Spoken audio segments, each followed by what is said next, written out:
Hello guys, we are back with our next lecture. In this lecture, let us continue with the next question. Okay, so that is a GATE CSE 2008 question number 54. Okay, yes. So let us start.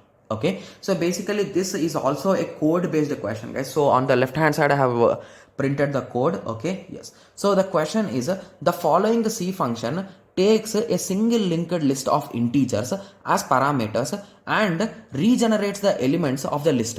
So they gave the list and they want us to pass this list to the code, and they are asking what will be the output list, the final list.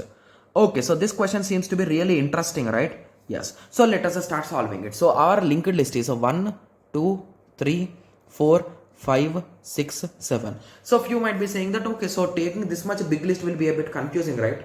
Okay, so what's wrong in it? So let us break it into half. So let us take 1, 2, 3 and 4 only. So why to take the full list, right? Yes. So let us take this and let us apply the same logic on this also. Okay. Yes. So the function name is a rearrange, guys. So there is some rearrangement is going on. So from the names only you can identify, guys. So most of the GATE questions, they clearly name those functions. Got it? Yes. I think the code is a bit blur, but please adjust with me, guys. Okay, anyway I'll be reading it out, so don't worry. Okay, so structure node star p. Okay, so we are creating a pointer p and a pointer q. Okay, and now you are starting if a list. So basically this is nothing but our list, guys. So you can draw in terms of pointers, but I don't want to confuse you by drawing it. Okay, yes, like linked list. Okay, yes. Okay, so if you want I can draw it, guys. So let me take some space first of all.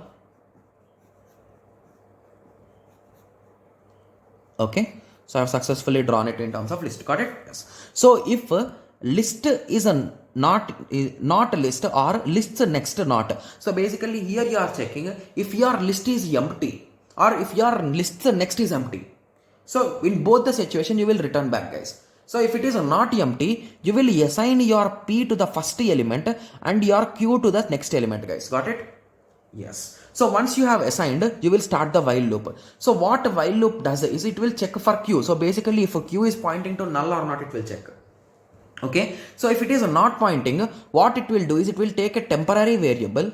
Okay. So it will take the value of p. So basically what is the value at p? That is 1. So temp is storing this, and p's next value you are updating to q's value. Okay, so q value. So what is the q value, guys? So 2. You are updating at p's value. So now 2 is at there. Okay, and now you are interchanging the temp value with this. So basically 1 will be here. Okay, so simply you have interchanged the first two terms, guys. So the result is a 2 and 1.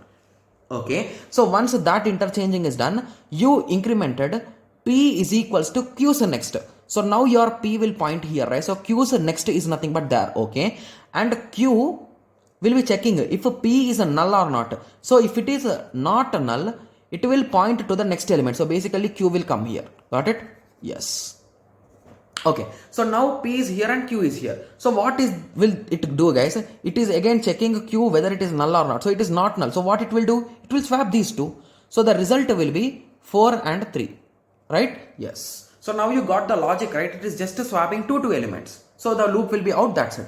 So what will happen if there are more 2 elements? It will swap these two also, 6 and 5. The last element will be left alone because there is no pair for it, right? Yes. So is there any option with this particular order? Yes, option B, right? Yes. So I hope everyone got an idea like how I decided option B will be the correct answer, right? Yes. So the thing is you should understand the code, guys. You should practice some examples on these kind of linked list and all those things, because these questions are really easy if you understand the logic, guys. How much time it took, guys? It took around 2 to 3 minutes, right? Yes. So I hope everyone got a clear idea. So in the next lecture, let us discuss the next question, guys. Okay. Thank you. Thanks for watching. Like, share and subscribe for more awesome videos like this. Thank you.